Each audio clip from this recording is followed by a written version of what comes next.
Bienvenido a Humanízate, un podcast donde hablamos sobre salud, entrenamiento y nutrición. Este podcast está patrocinado por ND Performance, un centro de entrenamiento en línea donde nosotros lo hacemos contigo. El día de hoy vamos a hablar sobre ayuno intermitente y todas las cosas que no aprendí en la universidad. Pero primero empecemos abordando lo que me enseñaron en la universidad y que por mucho tiempo yo creía que era la ley absoluta sobre la alimentación. La primera ley absoluta sobre la alimentación que aprendí en la universidad es que los humanos debían tener 3 comidas fuertes al día y 2 colaciones. Todos los cálculos dietéticos que hacíamos se basaban en esto. Incluso las tablas de Excel donde hacíamos estos cálculos para contar las calorías y los macronutrientes como las proteínas, las grasas y los carbohidratos eran basadas principalmente en esta primicia. Sin embargo, hoy en día sabemos que una persona puede vivir perfectamente incluso llevando periodos de ayuno de 24 horas. La segunda cosa que aprendí en la universidad es que no debíamos de tener periodos prolongados de ayuno, pues esto provocaba que a la larga la gente tuviera un mayor apetito y por lo tanto comiera de manera descontrolada, teniendo efectos negativos en programas de control de peso. Sin embargo, esto contrasta totalmente con la evidencia que tenemos hoy en día. Hoy en día sabemos incluso que los periodos de ayuno regulan el apetito y promueven una pérdida de grasa significativa, incluso más que los déficits calóricos. Y bueno, tú me podrás decir, ¿y qué pasa con la masa muscular? Bueno, no pasa nada. Si tu periodo de ayuno no es mayor a 24 horas, no va a pasar absolutamente nada con la masa muscular. ¿Cómo sabemos esto? En el Ramadán, que es un periodo de ayuno que utilizan algunas culturas orientales, sabemos y se han estudiado fisicoculturistas, porque hay periodos donde ellos ayunan 24 horas y se ha observado que no hay pérdidas en la masa muscular. Y tú me preguntarás, bueno, ¿y de dónde viene todo esto del ayuno? Bueno, el marco teórico tiene bastante lógica. En el periodo paleolítico, que es hace más de 10.000 años, el humano era un recolector y un cazador. ¿Qué significa esto? Significa que los seres humanos solíamos recorrer grandes distancias en busca de comida. Y durante esos grandes recorridos en busca de comida, pues a veces se comía lo que se encontraba, podías encontrarte algunos frutos rojos, qué sé yo, entre la hierba y comerlos y seguir caminando. Las comidas realmente eran muy contadas. Cuando el humano solía tener una buena comida era después de una caza. Y contrario a lo que se cree, el humano cazador, cuando tenía bastante tiempo sin comer, porque no era como hoy en día que abrimos el refrigerador y encontramos todo, cogía su lanza, se levantaba, iba a ver qué cazaba. A veces no cazaba nada, pero ir de caza conllevaba que el humano hiciera grandes movimientos, actividades físicas brutales con gastos de energía enormes. ¿Qué quiere decir? Pues que a veces tenía que recorrer, qué sé yo, un maratón, subir una montaña, cruzar un río, etc. Los humanos del periodo paleolítico por excelencia eran atletas, ya que tenían que tener distintos componentes de su aptitud física desarrollados para poder tener éxito en estas tareas de la caza. Tenían que ser fuertes, tenían que ser veloces, tenían que ser ágiles, y todo esto los mantenía muy alerta. Entonces, basándonos en este marco teórico, en este principio evolutivo, hoy en día sabemos que el ayuno es bueno, porque nuestros organismos no evolucionaron para estar comiendo frecuentemente a lo largo del día, mucho menos para consumir azúcar. El azúcar que consumían nuestros antepasados no tiene nada que ver con el azúcar que consumimos hoy en día. Cuando nuestros antepasados comían azúcar, era en forma de algunas frutas, que es azúcar con fibra y que esto viene muy bien para el organismo, incluso para la microbiota o la flora intestinal, también conocida así. Pero en realidad las cantidades de azúcar no eran muchas. Solo para que ustedes tengan una idea, en un paquete de galletas nosotros tenemos un consumo 250% mayor de la ingesta diaria recomendada por la Organización Mundial de la Salud. Entonces, todos estos puntos contrastan y ahora sabemos por qué es tan difícil bajar de peso. Nuestro contexto actual ha cambiado totalmente. El humano ya no es un atleta cazador, sino que se ha vuelto un sedentario de oficina y que antes era mucha actividad física con periodos largos de ayuno y hoy en día tenemos poca actividad física con muchísima comida procesada que tiene mayor densidad calórica. Y por supuesto, esto nos está enfermando, pues hay dos tipos de proteínas. Tenemos la proteína mTOR, que es una proteína que construye, y por otra parte tenemos la proteína AMPK, que es una proteína que destruye. Lo que tenemos que buscar hoy en día, principalmente, es un balance entre estas dos proteínas. ¿Cómo se activa la proteína mTOR que promueve el anabolismo? Pues precisamente, o la construcción, vaya, comiendo. Cuando nosotros comemos, nosotros construimos. Pero si comemos de más, construimos de más. ¿Y qué se construye de más? La famosa grasa o la panza que rodea la cintura abdominal. Por el contrario, también tenemos que estimular la proteína AMPK. ¿Qué hace esta proteína? Pues destruye. ¿Cómo destruimos? Con el ejercicio. Cada que nosotros hacemos ejercicio, sometemos el cuerpo a estrés que hace que libere energía para que nosotros la podamos utilizar. Sin embargo, si nosotros no tenemos un adecuado balance de estas dos proteínas, pueden pasar cosas en ambos extremos. En el primer lado, que es la proteína mTOR, que es la que construye, pues lo que pasa actualmente, que de hecho es la proteína que está sobreestimulada por el gran consumo que tenemos de alimentos procesados y la falta de actividad física.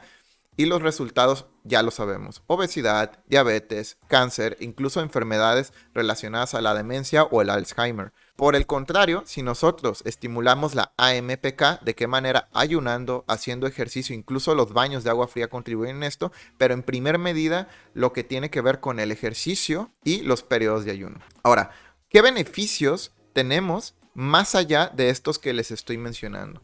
Bueno, también, como bien les mencioné, me reduce los indicadores de inflamación. Y esto, como ya lo mencioné anteriormente, en mayor medida que la simple restricción calórica. ¿Por qué? Porque, como lo comenté, cuando ayunas se inhibe el apetito, contrario a lo que pasa con la simple restricción calórica. Pero estos beneficios también se amplifican reduciendo los triglicéridos y la mejora del perfil lipídico.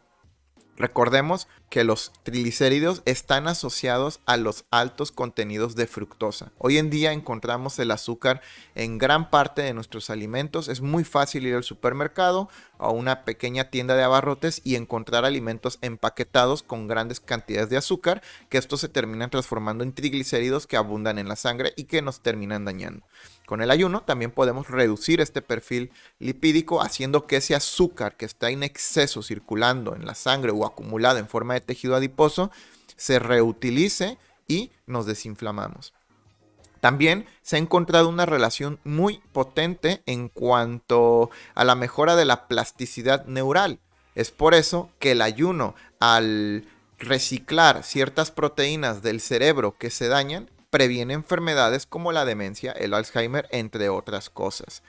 Ya hablamos también que limita el crecimiento de las células cancerígenas. ¿No les parece un poco familiar que en los periodos de enfermedad se inhibe el apetito? Es precisamente porque por medio de esa inhibición del apetito se fortalecen nuestras propias células y se debilitan las células patógenas. Esto es lo que tenemos que entender y es un proceso que pasa a nivel intestinal. Entonces, hay muchos beneficios que podemos encontrar en el ayuno. Y son cosas que, como les comento, no aprendí en la universidad, sino que aprendí leyendo la literatura científica. ¿Cuál es el propósito de este podcast? Muchas veces los propios nutricionistas o médicos somos formados por la industria de los alimentos o la industria farmacéutica. Casi todos los congresos a los que asistí en el área de nutrición eran patrocinados por empresas como Nestlé, lo cual tiene un enorme conflicto de interés, pues son empresas que producen alimentos y que quieren darle una buena imagen a sus alimentos para que nosotros las consumamos. También los cereales empaquetados que vemos que vienen adicionados con vitaminas y minerales es algo que suele ser muy engañoso y que pues hace que los comamos, ¿no? Al final la industria de los alimentos que busca, ¿no? Que comamos más, pero no es necesario. Cualquier alimento fresco que venga sin un empaque de plástico es un buen alimento por excelencia. Probablemente yo les diría, Si ustedes quieren tener una buena alimentación, vayan al nutricionista y que les adecue los protocolos de ayuno de la mejor manera posible. Pero si tú quieres empezar a hacerlo ahora mismo, hay distintos protocolos que puedes empezar a implementar. Hay ayunos que son cortos, que son los ayunos 12-12, y ya con estos empiezas a obtener beneficios y me parece una excelente manera inicial. ¿Cómo llevar esto a cabo? Si tú cenas a las 9 de la noche, desayunas a las 9 de la mañana. Este tipo de ayunos los podemos practicar todos los días, es decir, con una frecuencia muy elevada, pero con periodos de ayuno que son más cortos. Luego también tenemos los ayunos 16-8. ¿Qué significa esto? 16 horas sin comer y 8 horas de comida, asegurándote que en estas 8 horas obtengas los nutrientes que tu cuerpo necesita. Recordemos que la alimentación tiene que ser lo más variada posible. ¿Cómo podemos practicarlo? Si desayunas, haces una merienda y luego comes y tu última comida es a las 5 de la tarde, entonces te saltas la cena y al día siguiente desayunas hasta las 9 de la mañana. Recordemos que también el periodo de sueño cuenta como un periodo de ayuno, lo cual lo hace más sencillo. Lo ideal es llegar a hacer 2 ayunos largos a la semana, que es el ayuno de 24 horas. ¿Cómo funciona este? Si tú desayunas a las 8 de la mañana, entonces te saltas todas las comidas y hasta el día siguiente vuelves a desayunar a las 8 de la mañana. Se recomienda que lo óptimo son 2 ayunos largos a la semana. Con estos 2 ayunos largos a la semana ya puedes obtener todos los beneficios del ayuno, sin rebasar la ventana 24 horas. Más allá de 24 horas, ya los beneficios se rebasan. Bueno, ya no nos viene tan bien porque digamos que hay una ventana de beneficios y al rebasar las 24 horas ya empezamos a tener efectos negativos. Uno de estos efectos negativos pues es la pérdida de la musculatura, porque bueno, si estamos entrenando, ¿qué queremos? Que el músculo se mantenga. Entonces es muy importante que lo hagas de esa manera. Al compartirte mi experiencia personal, yo empecé a hacer el ayuno. Primero empecé con ayunos de 12 horas, 7 veces a la semana. A posteriori empecé a aplicar 2 ayunos de 16-8, 2 veces a la semana y el resto de días aplicando ayunos cortos, es decir, el lunes empezaba con un 16-8, martes, miércoles y jueves un 12-12, luego el viernes otro 16-8 y sábado y domingo 12-12. Ahora mismo estoy empezando con ayunos largos, es decir, ayuno un 16-8 a la semana, el resto de los días de la semana hago 12-12 y un día a la semana un ayuno de 24. Como todo en la vida, creo que es importante entrenarse para empezar estos protocolos de ayuno.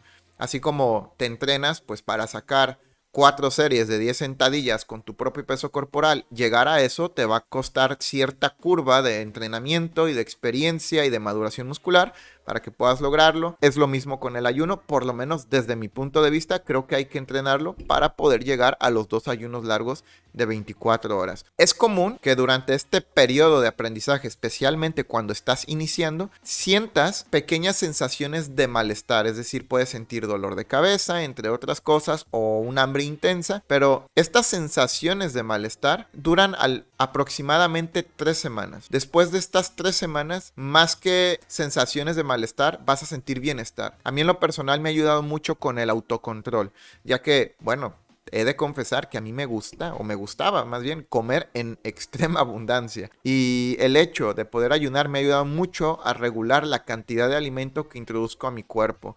Principalmente me ha ayudado a entender que muchas veces lo que creemos que es hambre, no es hambre. Es simplemente un condicionamiento que tenemos porque nos han enseñado que tenemos que desayunar, que tenemos que comer, que tenemos que cenar. Hay un experimento muy famoso que seguramente has escuchado que habla de un perro al que le tocaban la campana para que fuera a comer. Después de que el perro iba a comer, le volvían a tocar la campana y el perro ya estaba salivado porque estaba condicionado a que el sonido de la campana estaba relacionado a una comida. Y bueno, esto es lo que pasa, ¿no? Que al final. Y pues nada, no sé, yo creo que con esto terminamos hablando de ayuno. Pero sí, algo que quiero comentarte, ya para cerrar el tema del ayuno, es que también es importante que sepas que en los periodos de ayuno puedes tomar agüita de limón, agüita de naranja con un poco de sal. Puedes tomar café también porque no contiene calorías. Puedes consumir una bebida probiótica como la kombucha y también puedes hacer caldos de hueso. Por ejemplo, si cocinaste un caldo de pollo, un caldo de res, puedes introducir este caldo en el periodo de ayuno con un poco de verduras. La primera vez que practiqué un ayuno de 24 horas, prácticamente me cené un caldo con unos cuantos chayotitos y unos cuantas calabacitas, pero eran muy poquitas en realidad, lo cual me ayudó a llevar el ayuno sin ningún problema. Así que, pues nada, es importante. Solamente una advertencia, no estamos perfectamente adaptados a los periodos de escasez, los necesitamos para renovarnos.